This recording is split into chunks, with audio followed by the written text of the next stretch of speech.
Morning everyone. Brokerages सभी bullish नजर आ रहे हैं डिक्सन टेक्नोलॉजी को लेकर। आप देखें out perform, overweight, high conviction list में डिक्सन टेक्नोलॉजी शामिल है ब्रोकरेजेस के, और 21,154 तक के टारगेट प्राइस आए हैं, यानी कि 31% का अपसाइड पोटेंशियल इन स्तरों से भी और नजर आ रहा है ब्रोकरेजेस को। सभी फर्म्स का मानना है कि रिजल्ट अनुमान से अच्छे रहे हैं। नोमुरा कह रहे हैं कि मोबाइल और कंपोनेंट्स में अच्छा प्रदर्शन रहा है, अभी यतिन जी भी मेंशन कर रहे थे, और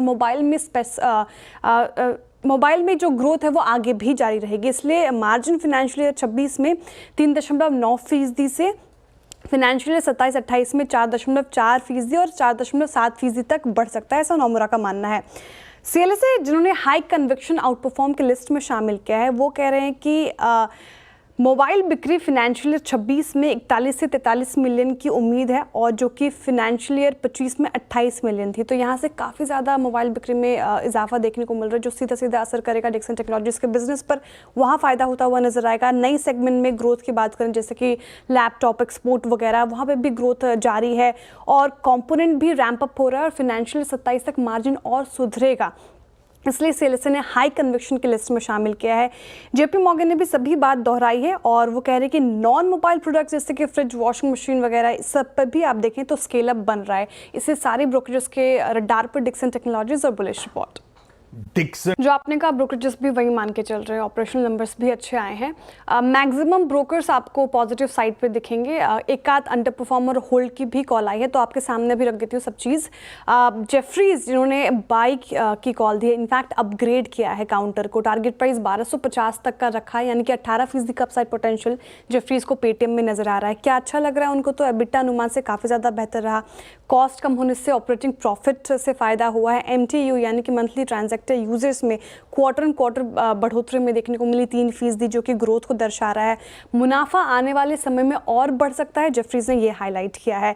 सिटी भी इन सभी बातों को दोहराया, और वो कह रहे हैं कि मर्चेंट बिजनेस तो अच्छा है ही, कंज्यूमर बिजनेस में भी देखें आप तो धीरे धीरे सुधार होता हुआ दिख रहा है। बर्स्टन कह रहे हैं कि Q1 में नेट प्रॉफिट ने माइलस्टोन, ऑब्वियसली क्योंकि घाटे से मुनाफे में आई है, तो वो ज़्यादा एक पॉजिटिव ट्रिगर है। ईसॉप और मार्केटिंग खर्च कम किया है, ये भी अच्छा है, और मुनाफा थोड़ा स्थायी हो सकता है आने वाले समय में, लेकिन रेवेन्यू ग्रोथ आगे चलकर अच्छा हो सकता है, ऐसा बर्स्टन मान के चल रहा है। यूबीएस और मैक्वेरी थोड़ा कंसर्न जता रहे हैं। यूबीएस ने न्यूट्रल की कॉल दी है, मैक्वेरी अंडर परफॉर्म की कॉल दे रहे हैं।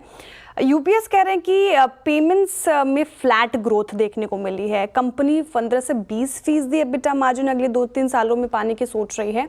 वही अंडर परफॉर्म जिन्होंने मैक्वेरी की तरफ से कॉल आया है, वो कह रहे हैं कि पर्सनल लोन अभी भी सोचते हैं, और रिकवरी के बाद रेवेन्यू बढ़ेगा, तो ये एक कंसर्निंग फैक्टर जो उनको लगा, इसलिए उन्होंने अंडर परफॉर्म की कॉल। लेकिन निष्कर्ष निकालो तो मैक्सिमम ब्रोकरेजेस आप देखें पॉजिटिव साइड दिखेंगे आपको। इस पे काम करते हैं, इस पे अपडेट्स नंबर हम देखें, और ब्रोकरेजेस काफ़ी बेरिश नजर आ रहे हैं महिंद्रा एंड महिंद्रा फाइनेंस को लेकर। मैक्वेरी ने अंडर परफॉर्म की कॉल दे दी है, टारगेट प्राइस काफ़ी नीचे का रख दिया है 235। वही यूबीएस भी न्यूट्रल की ही कॉल दे रहे हैं, 285 का टारगेट प्राइस रखा है। दोनों ही फर्म्स को नंबर अच्छे नहीं लगे हैं।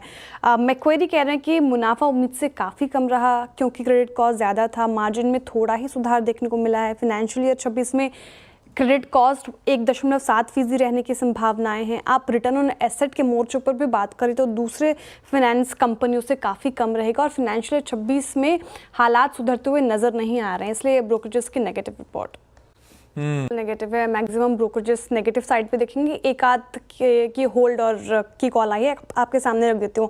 नोमुरा रिड्यूस की कॉल दे रहे हैं, गोल्डमैन सैक्स ने भी सेल की कॉल दी है। 2300 का टारगेट प्राइस, 2350 की टारगेट प्राइस, तो करीब करीब 10% का डाउन साइड पोटेंशियल ब्रोकरेजेस को कोलगेट में नजर आ रहा है। नंबर्स अनुमान से काफ़ी कमज़ोर रहे, नोमुरा का मानना है।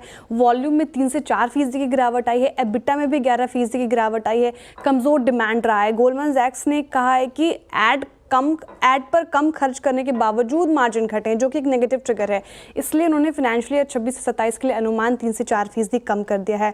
सिटी ने भी यही सारी बातें दोहराई हैं, और वो कह रहे हैं कि कंपटीशन जिस तरीके से बढ़ रहा है, प्रमोशनल खर्च ज़्यादा कर रही कंपनी, Q2 इनफैक्ट और कमज़ोर रह सकता है, और सुधार फाइनेंशियल ईयर 26 के सेकंड हाफ में आता हुआ दिखेगा, और वैल्यूएशन कंफर्ट भी नहीं है।